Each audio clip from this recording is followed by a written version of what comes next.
High army, কেমন আছো তোমরা সবাই? নিশ্চয়ই খুব ভালো। আজকের ভিডিওটা হলো বিটিএস মেম্বারদের মধ্যে ফার্স্ট কোন মেম্বার বিটিএসে প্রথম জয়েন করেছিল, আর লাস্টে কোন মেম্বার বিটিএস জয়েন করেছিল, আর তারা কিভাবে অডিশন দিয়েছিল। তো চলো আজকের ভিডিওটা শুরু করা যাক। বিটিএস মেম্বারদের মধ্যে ফার্স্ট হলো আরএমই প্রথম বিটিএস জয়েন করে, তাই বিটিএসদের লিডার হলো আরএমকে একটি আন্ডারগ্রাউন্ড হিপ হপ এজেন্সির অডিশনের জন্য আমন্ত্রণ জানানো হয়েছিল। আরএম যখন ফার্স্ট অডিশন দেয়, ওখানের বিচারক যিনি ছিলেন তিনি আরএমের র্যাপিংয়ের দক্ষতা দেখে তিনি মুগ্ধ হয়ে যান এবং আরএমকে বিগ হিট এন্টারটেনমেন্টের জন্য অডিশন শেষ করার পর 2010 সালে বিটিএসে যোগ দেয় আরএম, আর বিটিএসের প্রথম সদস্য হয়ে ওঠে আরএম। বিটিএস মেম্বারদের মধ্যে সেকেন্ড মেম্বার হলো সুগা বিগ হিট এন্টারটেনমেন্টের জন্য অডিশন দিয়েছিল, কিন্তু প্রথমবারে সুগা সিলেক্ট হয়নি। সেকেন্ডবারে সুগা আবারও অডিশন দেয় এবং সেকেন্ডবারে সিলেক্ট হয়ে যায় এবং 2010 সালে বিটিএস জয়েন করে সুগা, তাই বিটিএসের সেকেন্ড মেম্বার হলো সুগা।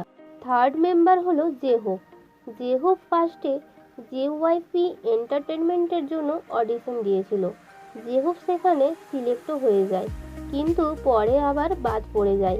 তারপরে জেহোপ বিগ হিট এন্টারটেনমেন্টের জন্য অডিশন দেয়।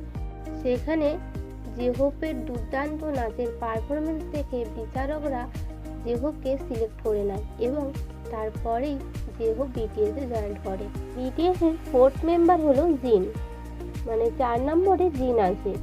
জিন বাকি মেম্বারদের মতো নয়, একটু আলাদা কাস্টিং নিয়েছিল। সে ভেবেছিল অভিনয় জগতে যাবে, কিন্তু কোরিয়ান আর্নিয়াং থেকে জিনকে মূলত এসএম এন্টারটেনমেন্টের রাস্তায় কাস্ট করেছিল। জিন কখনোই কোম্পানির সাথে মিলে থাকেনি। জিন এরকম করাটাকে কেলেঙ্কারি বলে মনে করত।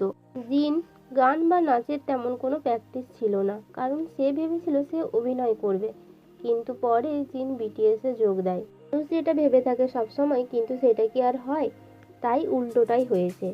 জিন বিটিএসের ফোর্থ মেম্বার হয়েছে। 5 নম্বর সদস্য হলো জাংকুক প্রথমে নিজের শহর বুসান থেকে কোরিয়াতে সুপারস্টার কে এর তৃতীয় সিজনের জন্য অডিশন দিয়েছিল, কিন্তু প্রথমে তাকে অডিশন থেকে বাদ দেয়। কিন্তু পরে জাংকুকের মধ্যে এমন কিছু দেখে এবং তাকে সিলেক্ট করে নেয়। কিন্তু জাংকুক বিগ হিট এন্টারটেনমেন্টের সাথে যাওয়ার জন্য তৈরি হয়। তখন অন্যান্য বড় কোম্পানিগুলোর মতো বিগ হিট কোম্পানি তখন অত বড় ছিল না, তখন সেটা ছোট ছিল। আর জাংকুক এটাকেই বেছে নেয়, কারণ সেখানে আরএম ছিল। জাংকুক আরএমের সাথে কাজ করতে চেয়েছিল। আরএমের র্যাপার দেখে জাংকুক তার সাথে থাকতে চেয়েছিল আর তার সাথে কাজ করতে চেয়েছিল।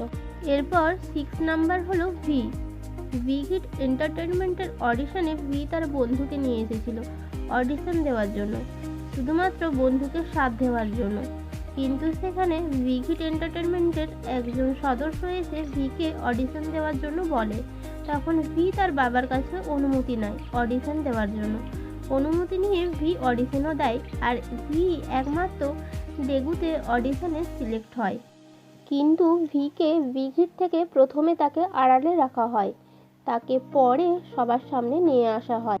7 নাম্বার বা সবথেকে শেষ সদস্য হলো জিমিন যে টিচারের কাছে নাচ শিখত, সেই টিচারই জিমিনকে অডিশন দেওয়ার জন্য বলে, আর তখন জিমিন অডিশন দেয় নিজের শহর বুসানে এবং সেখান থেকেই সে সিলেক্ট হয়ে যায়।